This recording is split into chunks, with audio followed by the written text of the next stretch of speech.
Je crois vous constaterez vous-même comment est-ce que mon cher professeur s'est noyé lui-même dans l'eau. Ok. Depuis que j'ai donné ces deux versets jusque-là, moi je m'attendais à ce que mon cher professeur puisse me dire que ces versets est faux.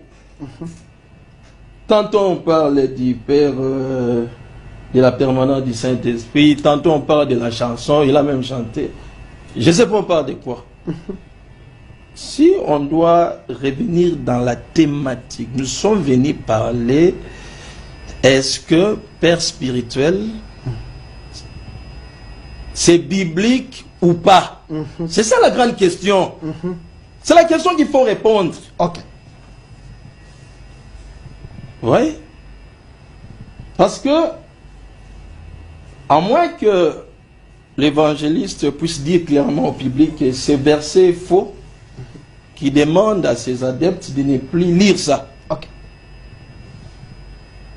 Oui. Mais s'il croit que c'est la parole de Dieu, je ne vois pas là où ça peut engager la décision. Je vais encore répondre. Voilà. Pour me faire comprendre. Philémon, chapitre 3, verset 10, parce que c'est le seul chapitre. Je t'adresse cette demande au sujet de mon enfant. Ceux qui sont à la maison, vérifiez encore.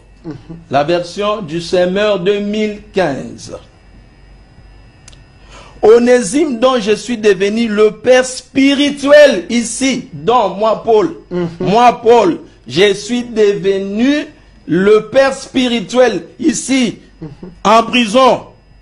Autrefois il était inutile, mais maintenant il est utile à toi comme à moi. Et c'est comme ça que j'ai donné encore notre référence de la parole vivante, là où M. Cohen dit, dans sa version, je vous ai engendré, ou bien je suis devenu votre père spirituel. Parce que le problème qui dérange ici, c'est que le père spirituel ne remplace pas Dieu. Ok.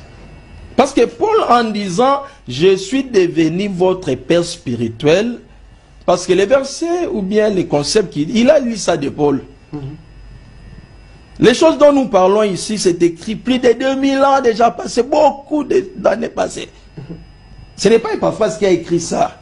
Mais est-ce qu'il peut avoir l'honnêteté de dire à ces gens qui les suivent de partout que non, veuillez m'excuser, je vous avais dit que ce n'est pas biblique.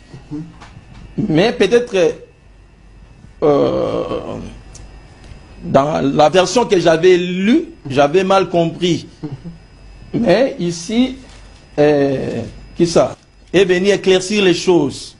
Donc les pères spirituels, moi j'aimerais d'abord qu'on accepte d'abord que les mots père spirituel se trouvent dans la Bible. Ok. Et là on va évoluer. Ok. Vous lui donnez encore Je lui donne encore la parole. Alors, évangéliste Roger Baka. Ici, il y a la thèse et l'antithèse. Est-ce faux, c'est qu'il a lu la notion du père spirituel est biblique ou pas? Soyez clair avec nous par rapport à ces deux versets. Ok, pas de problème. Je demande. Mais répondez d'abord à ces deux versets, s'il vous plaît. Non, non, évangéliste Roger Baka. Quelle agitation. Évangéliste Roger Baka. Prenez ces deux versets, faites la lecture, donnez-nous votre compréhension. Monsieur Delphin, vous pouvez me protéger. Je vous protège. D'accord. Mais il y a des versets ici. S'il vous plaît. Ok. Ne marchez pas avec moi dans la dictature. Non, non, c'est pas dans la dictature. Parce que des fois, je vois vous deux, les salouba, comment ça fait. Non, non, non, non, non, non, non, il y a des versets. Non, non, non, non. Vous aussi, vous êtes louba. Je ne suis pas d'accord. Vous aussi, vous êtes louba. Laissez-moi tranquille. Les deux versets. Je n'aime commence. votre explication. Laisse-moi parler. Ok, papa. pas de problème. Mon cher, tu sais, hein, tu as engagé ta réputation. Hein. Fais très attention. Tu risques de ne plus avoir des gens qui te suivent. Il me pose la question, est-ce que la référence de Philémon est biblique ou non? Vrai ou faux? C'est ça la question. Hein? Vrai, il y a des problèmes. Pourquoi on vous dit ne continuez pas à annoncer l'évangile, vous êtes en train de produire la mort. Oh. Le mot Satan est biblique, vrai ou faux? Vrai. C'est pour autant qu'on doit demander aux chrétiens de taper Satan. Qu'est-ce que vous entendez dans votre cervelet quand vous dites c'est biblique ou pas? On vous a dit que tout ce qui est biblique est recommandé. Le mot diable est biblique ou pas? C'est pour autant je peux l'appeler diable et pas phrase. Parce que ça existe dans la Bible. Voyez, le manque de maîtrise de la compréhension biblique vous pousse à dire si quelque chose est biblique, donc on doit l'appliquer. Ici, le contexte est différent. Je réponds. La question est biblique ou pas? Mais moi j'ai dit, si quelque chose est écrit dans la Bible, c'est comme ça que vous dites est biblique. N'est-ce pas? Parce que l'expression biblique vient qualifier ce que tu as dit avant. Mais moi je lui pose la question. Diable et Satan, c'est dans la Bible ou pas? Et pour autant, comme c'est dans la Bible, vous permettrez à la maison que j'appelle le paraphrase Satan. Vous reconnaissez Donc vous voulez changer l'enseignement alors? Ah, il veut changer. Voilà, il reconnaît cet écrit. Il y a des intellectuels qui nous suivent et qui comprennent ce que je dis. Il a dit, c'est biblique, parce qu'il dit que je ne lui réponds pas. Il dit, c'est biblique ou pas? Mais moi maintenant je lui réponds par une métaphore. Ok. Figure de style, mon frère. Si donc tu me poses la question si c'est biblique, moi je te réponds. Est-ce que tu penses que parce que quelque chose est biblique, qu'on t'a demandé toi d'avoir les mobiles, de venir les défendre ici sur la télévision?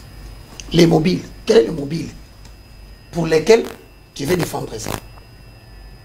Parce que Satan est dans la Bible. Le diable est dans la Bible. Alors c'est pour autant que je dois en faire un enseignement, commencer à venir à la télévision. Mesdames et messieurs, dites-moi seulement, Satan est biblique ou pas? C'est la petitesse. Donc tout ce qui est biblique ne peut pas être enseigné dans la sainte doctrine. Exactement, tu viens d'arriver. Parce qu'il a le retard de me comprendre. Toi tu viens de comprendre que ce n'est pas parce qu'une référence est biblique qu'on doit l'appliquer. Encore faut-il poser la question. C'est une portion des Écritures qui a été éloignée de son contexte. Cette écriture a un contexte. Je ne veux pas l'aider. Je connais le contexte. Mais si je le dis, il va avoir un peu de respiration. Il faut qu'il soit essoufflé. Maintenant, frères et sœurs dans le Seigneur. Suivez-moi très bien. Paul dit, s'il y a plusieurs pères, cependant, vous n'avez qu'un seul père. C'est moi. Mais regarde pour te montrer que c'est un intellectuel qui parle. Il dit, car je vous ai engendré en Jésus par l'évangile. Ok. Il y a une nuance. Je ne vous ai pas engendré biologiquement. Ok. Mais dans le domaine qui consiste à ce qui est quelqu'un qui est en relation avec la révélation ou avec l'inspiration. Je suis ton ascendant, Philémon. Philémon dit clairement. Philémon n'a pas dit mon père spirituel. C'est Paul qui dit. Il lui dit tu es mon enfant spirituel. Ça veut dire quoi? Dans le domaine de ce métier qui consiste à être en relation avec le Saint-Esprit, je suis ton ascendant. Il ne dit pas que je suis ton père spirituel. Non, il dit je suis ton ascendant qui remplace le père. Sur le plan spirituel, les domaines de métier qui consistent à être en contact avec le Évangéliste Roger Baka. J'aimerais, s'il vous plaît, j'aimerais que nous ne puissions pas philosopher. Attendez. Parce que dans la Bible, même dans votre version, on a écrit « Je suis le Père spirituel ». Attendez. Je te lis dans ma version. Vous pouvez lire. C'est quel verset? Parce que si à la maison... Permettez, Philémon. Philémon 10. Pardon? Philémon 10. Mais je suis content qu'il accepte que le Père spirituel existe. Là, je suis content. Je ne sais pas si je suis ailleurs. Oui, vous êtes là. C'est ça? Je t'ai pris pour mon enfant que j'ai engendré étant dans les chaînes d'Onésime. Mon Dieu. Ma version est autre chose. Prenez la version Seigneur. Après vous prenez avec beaucoup de... Dans cette version, il n'y a pas le Père spirituel. Non, en fait non. Il a posé la question. Je suis là. Je ne sais pas s'il est allé vite chercher, croyant que parce qu'il lira Père spirituel et que ça confirme tout. Une thèse ne peut pas être confirmée par une simple lecture. Ok. Ici, il n'y a pas Père spirituel. Je reprends. Je commence même par 9. Hein. C'est de préférence, au nom de l'amour, que je t'adresse une prière, étant ce que je suis, Paul, un vieillard, et de plus maintenant prisonnier de Jésus-Christ. 10. Je te prie pour mon enfant, que j'ai engendré, étant dans les chaînes d'Onésime. 11. Qui autrefois t'a été inutile, mais qui maintenant est utile. En tout cas, excusez-moi, dans cette version nullement, il a été question de cela. Mais mais je retiens ici, c'est que... c'est l'enfant. L'enfant. Il n'y a pas père spirituel. Alors, s'il vous plaît, je vous remets les minutes. Il y a déjà un problème ici. Donc, il y a plusieurs versions. Dans d'autres versions, on n'a pas dit père spirituel, on a dit enfant. Est-ce qu'il y a un problème? Et aussi, ils ont refusé cette notion. Ça, c'est ce qu'on file. Hein? Voilà. Donc, déjà, en termes scientifiques, ce qui est relatif n'est pas biblique. Ok. N'est pas il faut que ce soit absolu. Pas de problème. Je vous remets la parole. Non, en fait, moi, ça m'étonne que cela sort de la bouche d'un professeur, alors qu'il sait très bien que, selon la version de la Bible utilisée, un verset peut être traduit différemment, mais tout en gardant le même sens. Sinon, on n'aurait pas toutes les versions. Pour moi, ça m'étonne que ça sort de la bouche d'un professeur, alors qu'il sait bien. Alors là, il faudrait lui poser la question, quand il aura sa Bible et ses mœurs dans son bureau, qu'est-ce qu'il fera? Qu'est-ce qu'on doit faire de cette Bible? Brûler ou déchirer? Alors il sait très bien qu'un verset peut être traduit différemment, mais par exemple, Nakolo Banalinga là, Naoki Posarolia.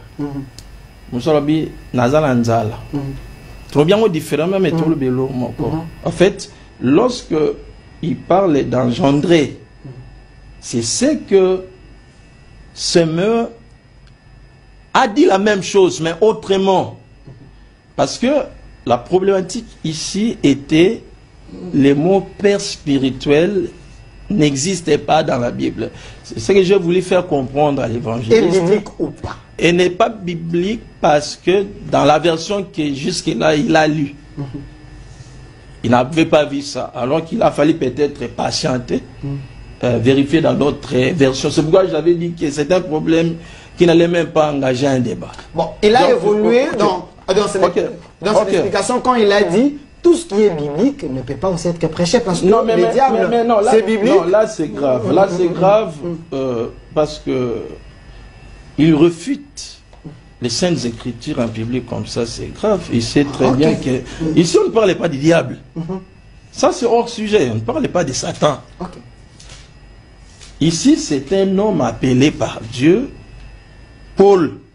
Mais j'ai aimé, du moins, personne ne dira encore à la télé que le père spirituel n'existe pas dans la Bible. Donc déjà, ce débat est clos, ça se trouve dans la Bible. Il faut essayer de lire beaucoup de versions. Alors, parlons en termes d'engendrer. Il maîtrise bien les Français. C'est quoi engendrer? Engendrer, quand Paul dit que mon fils que j'ai engendré, engendrer signifie tout simplement donner naissance, ou bien mettre au monde, ou bien produire ou faire exister. C'est ça, engendrer. Faire exister, donc quelque chose qui n'existait pas. Grâce à vous. C'est grâce à toi que cette chose existe. Donc, autrement, quand Paul dit aux Corinthiens que je vous ai engendré, autrement, vous n'existez pas. Alors que ce sont des individus, physiquement, ils existaient. Il faut comprendre maintenant pour parler de quoi. Alors, vous allez voir que Paul a utilisé la même expression qui est utilisée dans Matthieu chapitre 1 pour confirmer que engendrer signifie donner naissance. Nous prenons Matthieu chapitre 1. Je ne sais pas si on aura des minutes. Pas de problème. Vous avez suffisamment. On a assez perdu du temps pour qu'on puisse reconnaître que les pères spirituels existent dans la Bible. On va voir, Paul va utiliser ce qui est écrit dans Matthieu 1, le même terme. Généalogie de Jésus-Christ, fils de David, fils d'Abraham. Abraham engendra Isaac. Isaac engendra Jacob. Jacob engendra Jacob. Donc, donner naissance. Ça, je voulais juste confirmer que engendrer signifie donner naissance. Donner naissance. Alors maintenant, la grande question. Comment des gens qui existent physiquement, comment lui il vient encore de nouveau pour dire que non, je donne naissance? Il dit, c'est moi. La naissance spirituelle, si je comprends bien. Mais évidemment, parce que... Donc, de la connaissance, une connaissance. Mais attendez, deux hommes ne peuvent pas féconder une femme physiquement, même si moi, je m'en attends à Mbali 10. Oh, il y a les besoins de c'est un détigalate. Oui, oui. Parce qu'on ne peut pas donner naissance deux fois physiquement. Donc, parce qu'il ne s'agit pas dans les domaines physiques, c'est pourquoi il dit que je suis devenu votre père spirituel. Cela se justifie. Mais, et puis, Paul lui-même, alobi makamboyu, directement et pas Yanzan. Alors, qui était le père spirituel de Paul? Il avait posé cette question. Si vous pouvez nous aider aussi. Attendez. Parce que Paul a donné naissance, mais lui-même, Paul, son père était Dieu direct. Attendez. 1 Corinthiens chapitre... En effet, puisqu'il y a parmi vous de la jalousie, des disputes, n'êtes-vous pas charnel et ne marchez-vous pas selon l'homme? Quand l'un dit, moi je suis de Paul, et l'autre, moi d'Apollos, n'êtes-vous pas des hommes? Qu'est-ce donc qu'Apollos ici? Maintenant, Paul essaye d'expliquer sa paternité. Vous voyez? Pour enlever l'idée que père spirituel, c'est Dieu, un dictateur qui est là, il marche sur les têtes des gens. Non, c'est pas ça. Qu'est-ce donc qu'Apollos? Qu'est-ce Paul? Des serviteurs par les moyens desquels vous avez cru. C'est-à-dire engendré, Dieu a utilisé Paul comme moyen afin de donner naissance à des enfants spirituels. C'est comme ça que Jean 3, 16, car Dieu a tant aimé le monde qu'il a donné son fils unique afin qu'il croit en lui ne périsse pas, mais qu'il ait la vie éternelle. Donc ces gens, ils ont connu cette parole. C'est grâce à Paul. Vous voyez? Donc ici, le concept père spirituel, ce n'est pas un Dieu. Non, c'est pas ça. Paul l'explique. Il dit, qu'est-ce donc Apollos? Qu'est-ce que Paul? Donc c'est les instruments utilisés. Des serviteurs par les moyens desquels vous avez cru. Parce que engendrer, en des termes simples, c'est convertir, c'est donner naissance à des vies. C'est ça engendrer. Vous voyez? C'est donner naissance à des vies. Moyen desquels vous avez cru. Selon que le Seigneur l'a donné à chacun. J'ai planté, Apollos a arrosé, mais Dieu a fait croître. En sorte que ce n'est pas celui qui plante. Lorsque Paul parle de planter, nous voyons déjà la notion de la semence, parce que tu ne peux pas engendrer sans avoir la semence.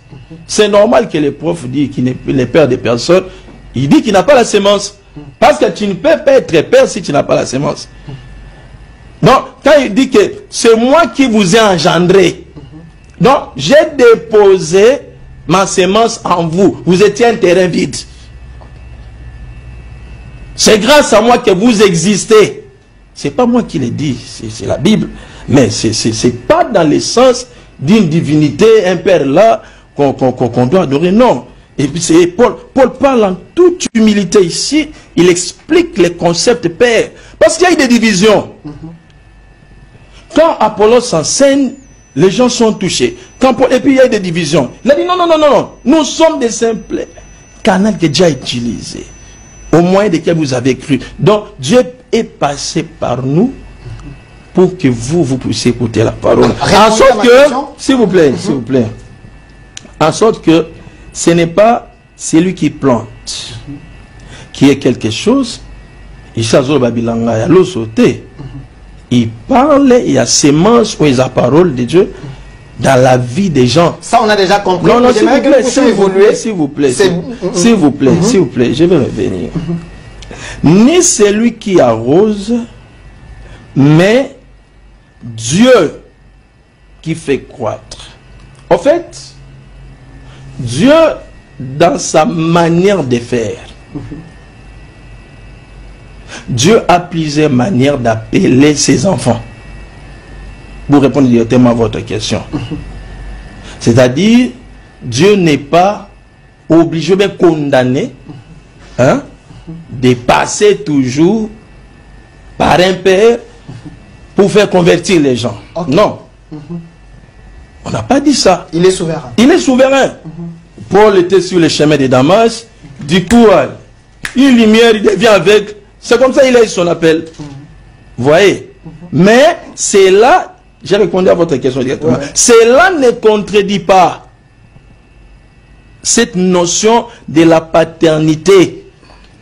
Vous voyez, Dieu a plusieurs manières d'appeler ses enfants. Parce que l'objectif ici, c'est de convertir des gens, des vies qu'ils doivent vivre. Imagine, tout homme qui soit païen, il est tripartite. Il est esprit, il possède une âme, il vit dans un corps. Mais comment il doit naître encore?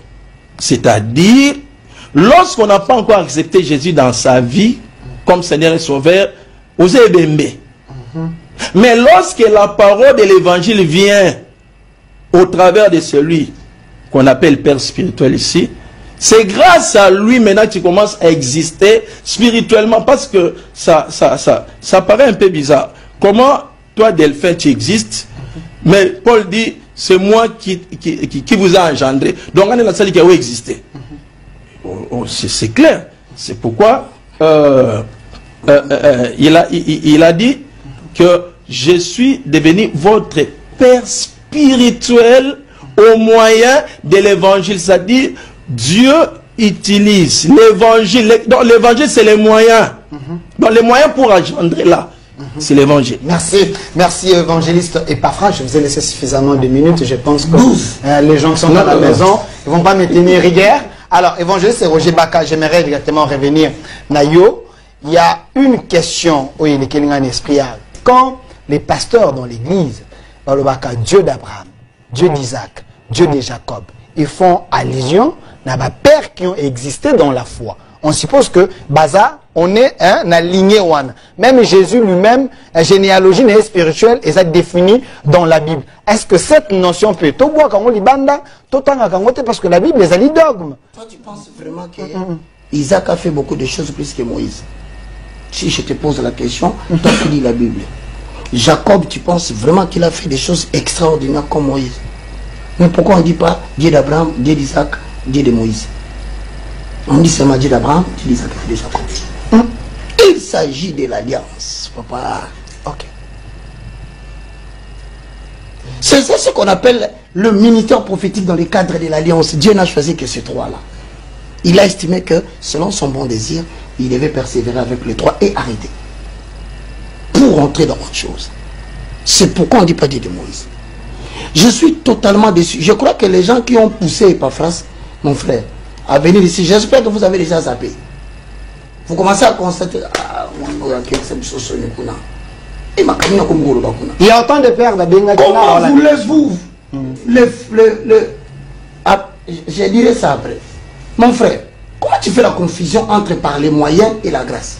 Toi, tu es venu ici, tu es passé par les chemins de l'imité. L'imité est devenu ton père. Ah, moi, je ne vous comprends pas. C'est le moyen que tu as utilisé. Et en plus, tu donnes une référence qui va te troubler, qui va bouleverser ton sommeil ce soir. Tu risques de ne pas dormir. C'est que tu dis toi-même. Paul a donné naissance. C'est une bêtise. C'est une équilibration. Mais je pense qu'il était crédité. Papa, vous constatez, moi, que je change. En dehors de la grâce. En gagneur d'âme, il est gagneur d'âme. Vous n'êtes pas dans les Écritures. On perd le temps, bientôt l'émission va finir. Vous avez constaté que l'éducation n'est pas bonne. Quand moi je parle, il parle, je suis calme. Quand il s'agit de lui, il devient impoli. Il prend la parole. Papa, les gens vont te qualifier mal à la maison. Reste calme. Je continue. Il vient d'affirmer une bêtise très grave pour laquelle son père peut même renoncer qu'il porte son nom. Il dit Paul a donné naissance. Suis-moi bien. Dans le livre de 1 Corinthiens, je lis 2 Corinthiens chapitre 9, le verset 10. Celui qui fournit de la sémence au semeur, alléluia, Hosanna Adonai. Lui dit Paul a donné la naissance. Mais moi je te démontre que Paul n'a pas de sémence. Paul a reçu la sémence déjà. Paul a de l'autorité. Écriture, lisez. Selon qu'il est écrit, 9, il a fait de largesse. Il a donné aux indigents. Sa justice subsiste à jamais. Celui qui fournit de la sémence au semeur et du pain pour sa nourriture vous fournira et vous multipliera la sémence. Paul n'a pas de sémence. Paul reçoit la sémence de celui qui donne. Sur ce point, je t'enlève la mention d'abord 1, évangéliste. 2. Paul ajoute, il dit, dans le livre de 2 Corinthiens 9, 10, je vais dans 1 Corinthiens chapitre 3, le verset 5 à 10. Note encore ça, mon frère. 1 Corinthiens chapitre 3, le verset 5. Lui-même, écoute bien. Qu'est-ce que donc Apollos? Si lui veut vanter Paul, Paul a dit. On pose la question. Qu'est-ce donc Apollos? Et qui est donc Paul? Babanand. Si ce n'est des serviteurs. Bangomo bami bengi perte. Dans ma société. Zamba sobenga bango, la simple serviteur. Yoka. Ce sont des personnes par lesquelles vous avez cru. Selon que le Seigneur l'a donné à chacun. Paul, moi, j'ai planté. Apollos a arrosé. Mais c'est Dieu qui fait croître. Si c'est Dieu qui fait croître la sémence à l'homme, quel est ton rôle, Père spirituel? Donne-moi ton rôle. Parce que la sémence se fait croître par Dieu.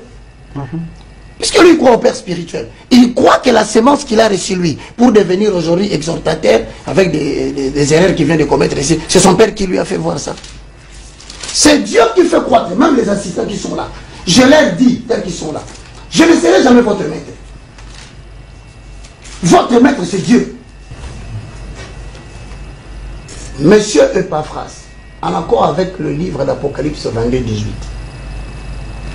n'ajoutez rien de peur de te frapper de tous les fléaux qui sont écrits dans cette Bible. À dater d'aujourd'hui, tu es destitué de l'appellation évangéliste.